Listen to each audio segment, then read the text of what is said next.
que c'est pas grave, ben, on s'en fout.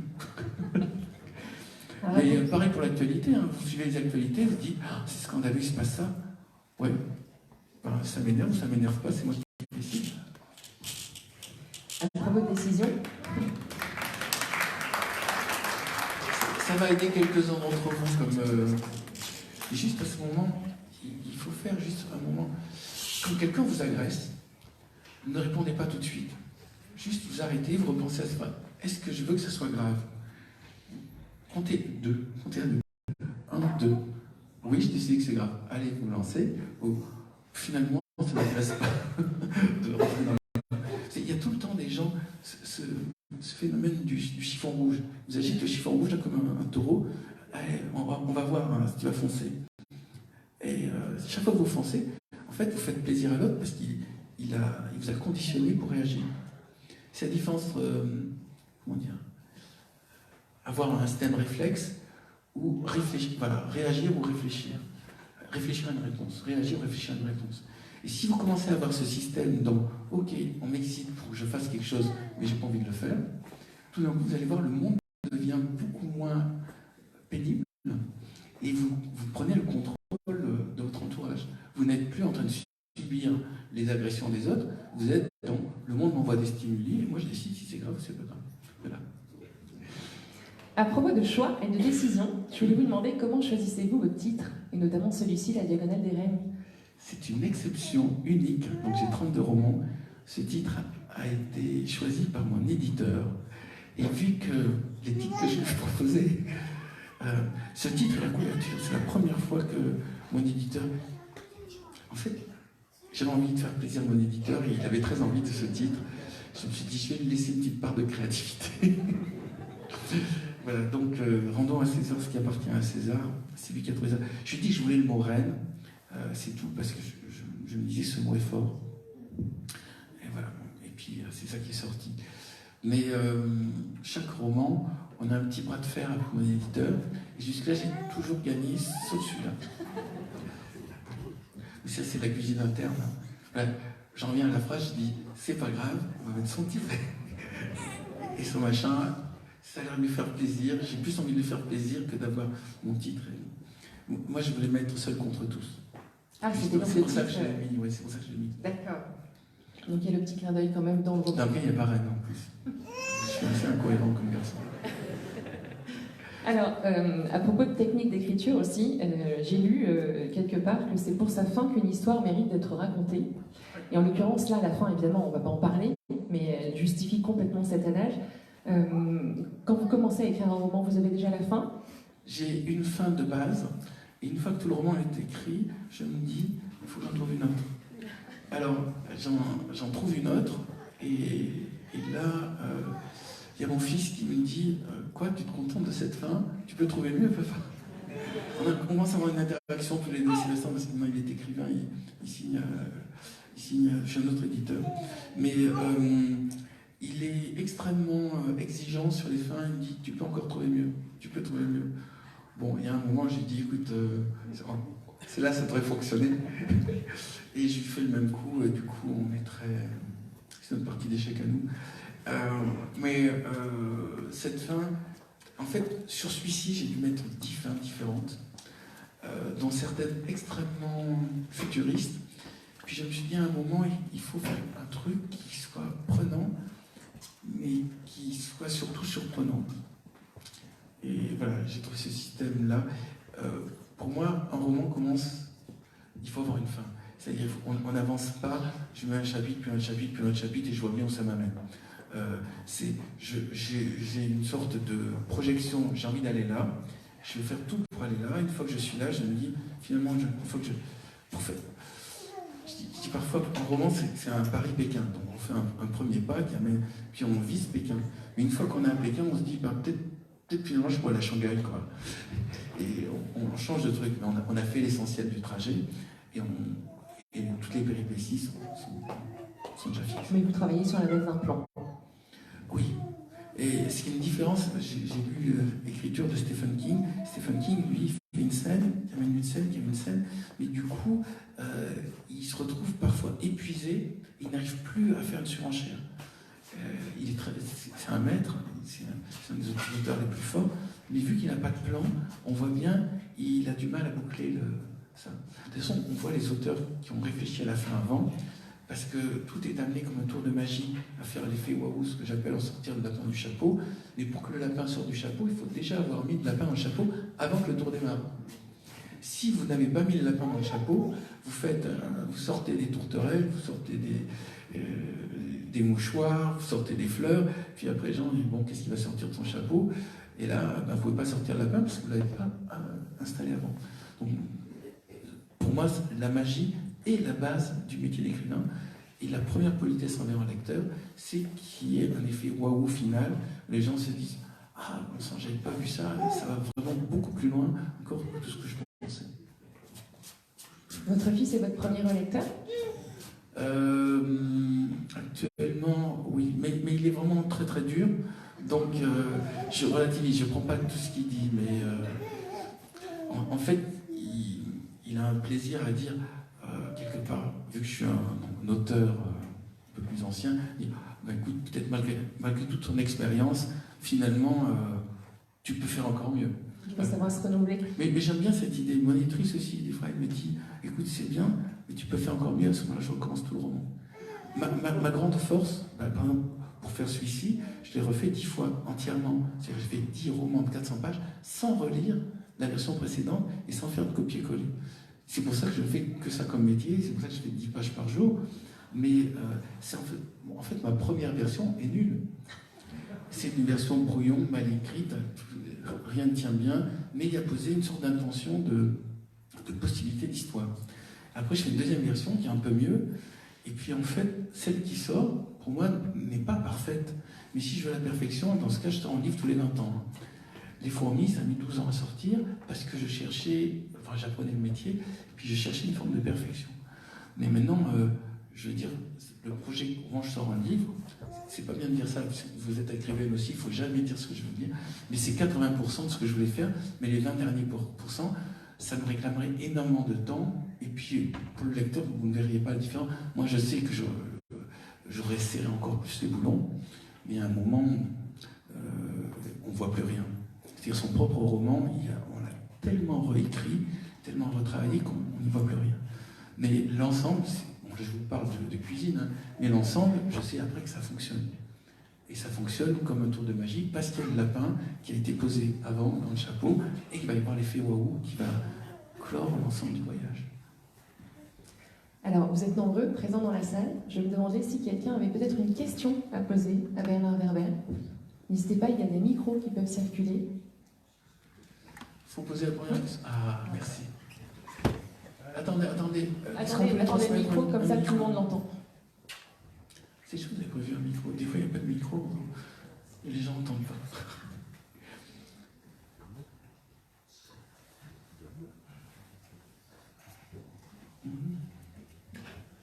Oui, bonjour. Bonjour. Est-ce que si quelqu'un vous empêche régulièrement d'écrire le matin, est-ce que c'est grave ou pas? Oui. J'ai déjà divorcé. Mais c'est une bonne question. Non seulement c'est grave, mais seul sur une île déserte, je continue à l'écrire, c'est ce qui me permet de ne pas être fou. Quand je fais les masterclass, je dis écrire, c'est ce qui permet de ranger le bordel dans votre tête. Voilà, je vous conseille à tous d'écrire. En fait, l'idéal, ce serait qu'il y ait 8 milliards d'êtres humains qui écrivent. C'est parce que dès le moment où vous écrivez, vous prenez du recul. Si vous n'écrivez pas, vous pensez tourner en rond dans la tête et vous répétez tout le temps la même chose. Dès le moment où c'est écrit, vous dites bon, c'est écrit, je vais penser à autre chose. Donc, c'est la meilleure thérapie, c'est d'écrire. Et moi, j'ai un besoin viscéral. Je pense très très peu tout seul, je pense par écrit. C'est une forme de pathologie. Voilà. Oui. Il y avait une autre question? Là, vous avez des micros partout, c'est génial. Bonjour.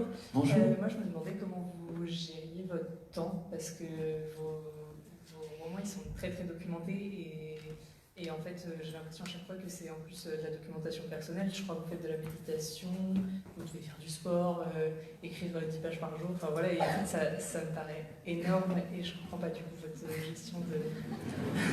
Alors, 7h du matin, je me lève. avant, j'ai démarré à 8 heures. Maintenant, il faut que j'amène les enfants à l'école, donc c'est 9 heures. Après, je vais au café, je lis le journal un petit quart d'heure. Là, je mets un petit quart d'heure à m'en remettre, parce que je me dis, putain, ils sont trop cons. Et après, je commande un thé vert et un croissant et une orange pressée. Et là, je me mets à écrire, je relis ce que j'ai écrit la veille, et je me mets à écrire, je rends un ronronnement. J'ai pris des cours de dactylo, je vous conseille de faire ça aussi pour ceux qui veulent être écrivains, donc j'écris très vite. Et en fait, il y a un moment où tout ce que je pense apparaît directement. C'est-à-dire, je peux écrire à la vitesse où je vois un film. C'est-à-dire, si je pourrais... les scènes apparaissent à toute vitesse, et donc je vais faire mes 10 pages comme ça. Et à 12h15, la restauratrice me fait comprendre que je gêne pour le dressage pour le déjeuner, et que ce serait bien que j'évacue. Et elle me dit, les clients sont là, il faut partir. Et donc là, en général, je déjeune avec un ami qui est soit un autre écrivain, soit historien, soit des comiques aussi. C'est des gens d'autres mondes qui m'offrent des perspectives, des informations, des visuels. Et après, mon autre grand rendez-vous, c'est entre 6 et 7 heures, je fais 1 heure de sport en regardant des séries, ce qui fait que je suis hyper balèze en série, parce que les séries, c'est l'endroit où j'ai l'impression qu'il y a beaucoup d'expériences, de narrations différentes qui sont faites. C'est un lieu expérimental. Ce que je regrette, c'est qu'il n'y ait pas plus d'innovation au niveau notamment des romans français, au niveau des mécanismes de narration. C'est-à-dire, en gros, ils font un peu toujours la même mécanique. Et c'est pour ça que ChatGPT va les obliger à se renouveler, parce que sinon, ils vont être remplacés par des ordinateurs. Ils font des choses qui se ressemblent beaucoup. Or, dans les séries, dans certaines séries que je recherche, notamment, il y a des innovations dans les mécanismes, ce que j'appelle l'horlogerie. Au niveau de l'horlogerie de la narration, il y a ça. Donc, et après, dîner en famille, et je me couche très tôt, vers 9h30. Et puis le matin, au réveil, oui, la première chose que je fais, c'est de noter mes rêves. Et mes rêves sont une grande source d'inspiration. Voilà. Vous écrivez aussi? Autre question? Une autre question? Merci, comme ça, il y en a une en stock. Bonjour. Bonjour. Je voulais savoir, tout à l'heure vous parliez de la fin d'un roman. Et est-ce que vous décidez déjà à l'avance si ce sera une trilogie ou si ce sera un roman Parce que ça m'est déjà arrivé par exemple de lire un livre, parce que moi je lis beaucoup, et j'aime bien quand c'est long, mais quand j'arrive à la fin et que la fin n'est pas encore sortie, ça m'énerve. Alors, 1, les fourmis, ça devait être en unitaire. 2, quand j'ai compris que personne n'avait compris les fourmis, j'ai fait le genre des fourmis pour expliquer les fourmis. 3, après j'ai fait les thanatonautes et c'était un échec. Donc j'ai terminé la trilogie des fourmis en me disant, bon, on va revenir aux fourmis vu que les gens veulent que je parle que des fourmis. Et c'est ça qui a donné ma première trilogie des fourmis. Et les fourmis, ça marchait bien. Seulement, après, ça m'a énervé sur l'échec des thanatonautes. Je me suis dit, je vais faire une suite parce que ça a l'air de marcher. Et j'ai fait l'Empire des anges. Et là, ça a bien marché. Je me suis dit, bon, Thanatonautes 1, Empire des anges 2, bon, bah, je vais faire Nous les dieux 3. Et ça devait être une trilogie. Puis je me suis dit, bah, le troisième ayant bien marché, là, j'ai fait un peu plus. J'ai fait Souffle des dieux et le mystère des dieux. Donc ça fait une pentalogie. Et là, je me suis dit, bon, il y a un système qui a l'air... Moi, je tiens compte de votre avis. Hein. Quand vous n'allez pas vers un bouquin, je me dis, j'arrête. Après, j'avais pensé Troisième Humanité comme étant un livre sur 7 romans. Mais le premier marche bien, le deuxième fait la moitié des ventes, et le troisième fait le quart des ventes. Donc, j'allais dire, c'est comme si le public, vous me disiez, ouais, ben, on ne te suit plus. Donc, j'ai arrêté, j'ai pas fait les 7.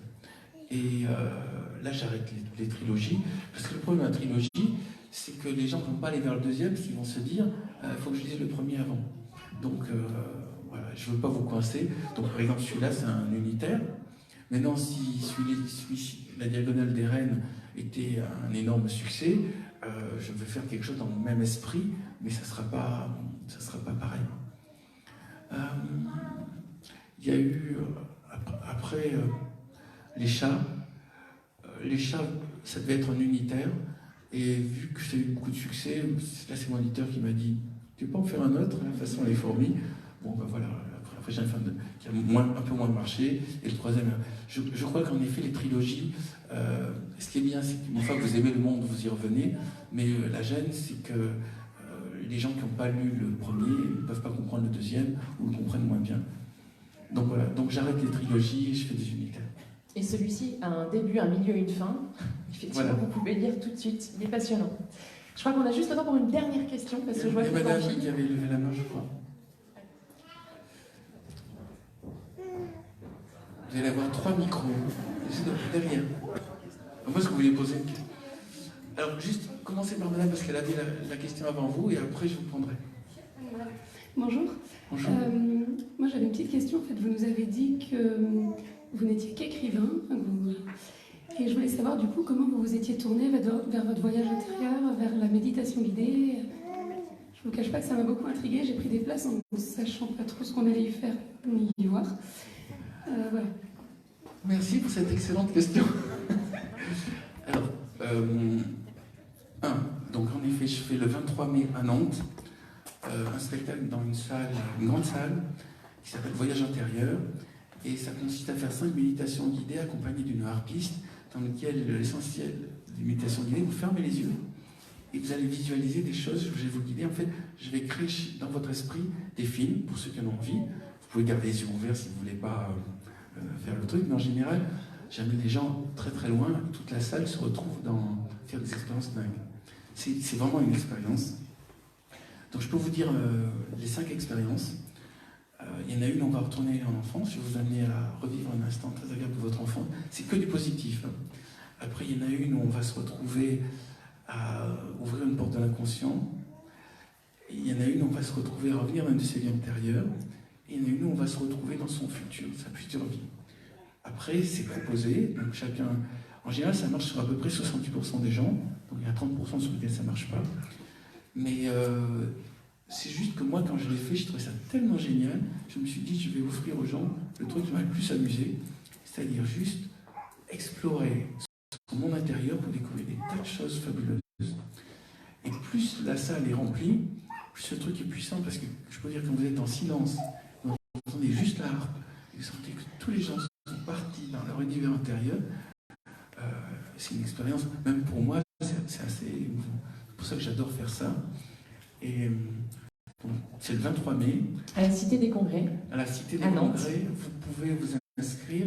Je crois qu'il reste encore 200 places. Parce qu'il y a des sites où c'est à mi-complet, c'est pas du tout complet. Je suis allé vérifier. Vous pouvez vous inscrire. Il reste 200 places. Et sur une salle de 800, donc il y a 600 places de prise, il en reste 200. Donc vous pouvez faire ça, par contre c'est un peu long, il faut manger avant. Ça dure, selon que je sens à la salle qu'ils ont envie d'aller plus loin, entre 2h et 2h15. Par contre, il n'y a pas de risque que vous endormiez, parce que je fais des tas de trucs rigolos qui font que vous vous endormez pas. Et quand ça marche, c'est vraiment extraordinaire. En général, pour l'instant, je touche du bois si j'en trouve plus pas. Mais pour l'instant, ça fait peut-être des milliers et des milliers de personnes que j'ai fait ça. Et ça les met, ils repartent avec le sourire et ils ont envie de refaire les trucs. Pour ceux qui ont lu la boîte de Pandore, il y en a qui ont lu la boîte de Pandore. Bon, ben ces deux-là. Votre trois-là. Mais vous voyez, parce que dans la boîte de Pandore, je raconte cette expérience, comment elle se passe. Et dans la prophétie des abeilles, c'est le même héros qui est en fait un hypnotiseur qui fait de la régression dans les vies antérieures. Et c'est vraiment amusant, en fait. Moi-même, je le pratique, puisque vous me demandez, je m'amuse à le pratiquer les soirs d'insomnie. Je me dis, tiens, je vais faire le petit protocole qui est décrit dans le livre, et je me retrouve à découvrir des tas de choses qui m'inspirent énormément. Et le grand avantage de mon roman, c'est que je n'ai pas à vous prouver que c'est vrai, je n'ai pas à vous faire croire en réincarnation, je n'ai pas besoin de vous faire croire à l'inconscient. Vous l'expérimentez, soit ça marche, soit ça ne marche pas. Un peu comme quand vous nagez, vous ne demandez pas, est-ce que c'est normal par rapport aux lois de la physique que mon corps flotte, normalement il devrait couler. Ben là, vous faites l'expérience, ça marche, vous ne posez pas de questions, vivez l'instant, et puis normalement, en général, les gens sont assez satisfaits. Voilà, notre rendez-vous d'aujourd'hui se termine ici, mais du coup, vous avez un prochain rendez-vous avec Bernard Werner. Il y a madame qui... Je crois qu'on n'a plus le temps. Alors, Si, très vite. dernière Très, Ah bah très alors, vite. une dernière, très vite. Ce que je lui ai promis, je lui ai dit... C'est moi qui fais aussi des réponses un peu longues. C'est gentil, merci. Je sais que vous écoutez beaucoup de musique quand vous écrivez vos romans, et j'aurais voulu savoir quel est le type de musique que vous avez écouté durant celui-ci. Alors sur celui-ci, vu qu'il y en a une qui est écossaise et une qui est irlandaise, j'ai écouté des musiques du folklore écossais, du folklore irlandais, et il s'avère que déjà j'aime Michael Field et j'aime des groupes comme Fish et Marillion, qui sont de la musique écossaise, et j'aime les Corses qui sont de la musique irlandaise. Donc j'ai écouté beaucoup de musique qui mettent dans cette ambiance, dans cette énergie-là. Vu que c'est une écossaise qui lutte contre une irlandaise, j'étais à fond dans ce genre de musique. Mais je trouve que la musique celtique, c'est l'avantage de toute cette région, tout ce qui a été fait dans cette culture-là, en musique est extraordinaire, et c'est bien qu'une région ne soit pas juste dans la musique américaine, un peu fabriquée de manière synthétique et bientôt fabriquée par ChatGPT aussi, mais que vous ayez une tradition musicale forte, et même une culture des contes et des bardes et des récits anciens. C'est ça qui maintient une région, c'est ça qui va vous donner votre originalité, votre puissance locale. Si vous avez d'autres questions, de toute façon, vous pouvez retrouver Bernard Werber sur son stand. Ah oui. Merci pour ce moment passé tous ensemble. Merci Bernard. Je vous retrouve si vous voulez là-bas. Et sinon,